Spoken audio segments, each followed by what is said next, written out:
Do you think guys rely too much on sex appeal over, the mouthpiece? So one thing that tends to happen with men is that as guys improve their finances and they get leaner or start to look better, their mouthpiece starts to come down.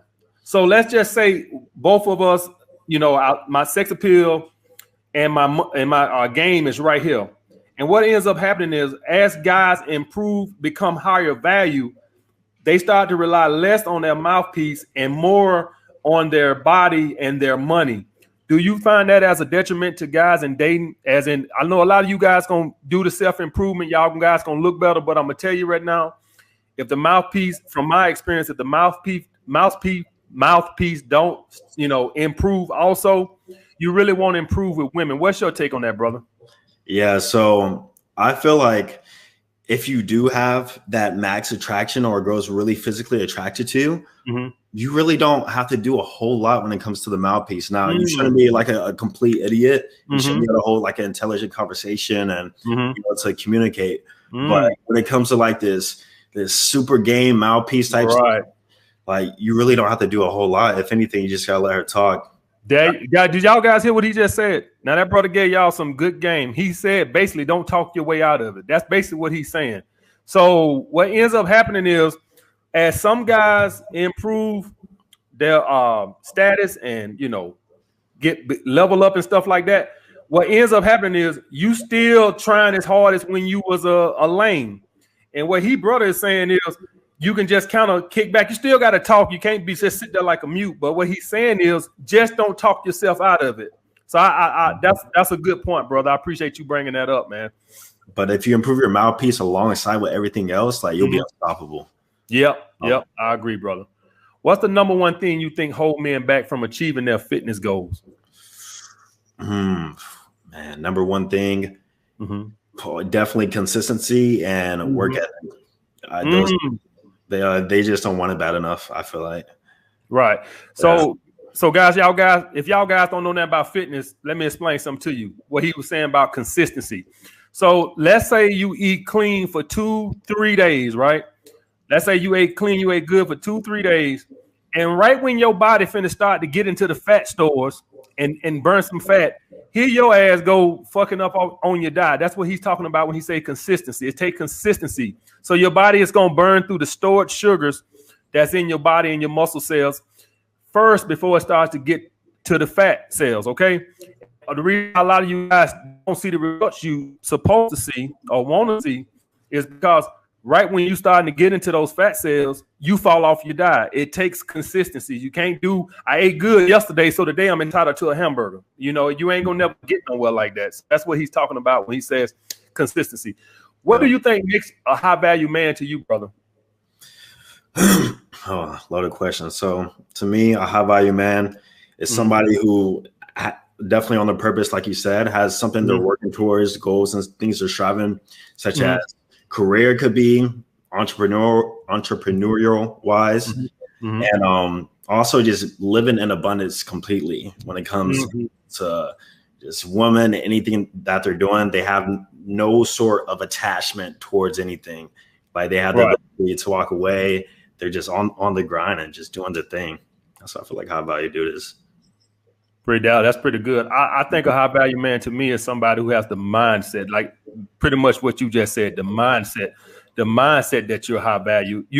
Like a lot of you guys might think that you're high value if you make $250,000 a year. Not if you think you're low value. It's guys out here that walk around, they make money, and yet they still put women on the pedestal. That's not high value. And on the other hand, you could have a guy who makes 40, 50 grand a year, but yet you can't tell him nothing. He think he's God gift to the world. And that's the high value mindset. Now, improving your physical fitness and improving your financial situation helps that. But some guys will have that and they still won't have a high value mindset. They still have a low value mindset. They still have a city mindset. Exactly. That's why I didn't mention money in there too. Like I met people with money too, or biggest simps ever. So.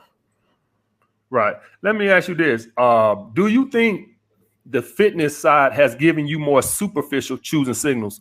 Meaning that a lot of women who will look, but they really won't do anything. So yeah, I'm getting all these looks. When we gonna do some fucking?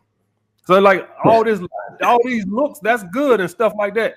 You know, like some guys who will get money, right? They'll get a lot more women to go on dates with them. But when we gonna do some fucking? It's good to get dates and it's good to get choosing signals, right? You know, I can ride a Lambo down the street and a lot of women gonna give me choosing signals. But how much does that correlate to more fucking?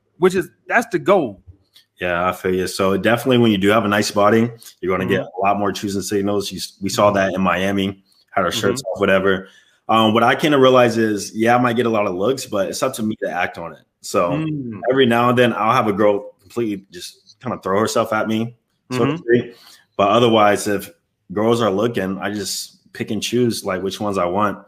And I don't expect them to throw themselves at me, even though it does happen sometimes. So I just pick and choose, and then I'm the one to take action if there is something going on.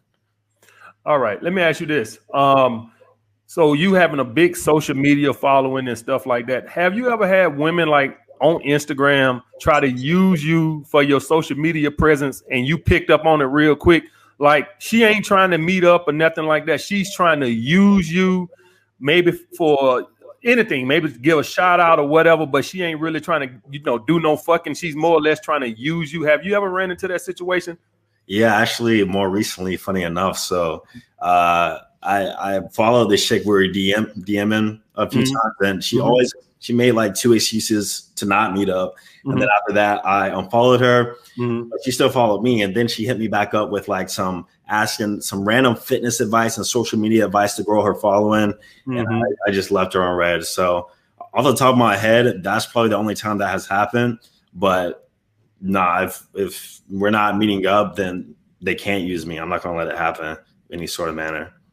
Right. So as you guys must know, man, for all y'all guys that's out there leveling up and stuff like this, I am telling you right now, you're going to have women who are going to try to use you for your money. Or if you create any kind of social media presence, you're going to have women trying to use you for your social media presence.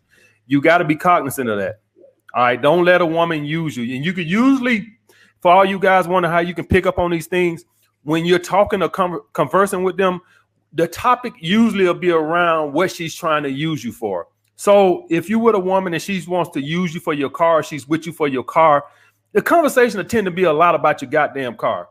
And if she's trying to use you for your social media presence or something like that, or any kind of status, let's say, hypothetically, say you guys are a basketball star or something like that, a lot of the conversation will be centered around that specifically. It won't be nothing about you or trying to get to know you. It'll be like, oh, so what do you think you're going to play in college? What college you think you're going to go to? That's the conversation is going to be centered around that. So I just want to make sure you guys are cognizant of that women will use you if you let them.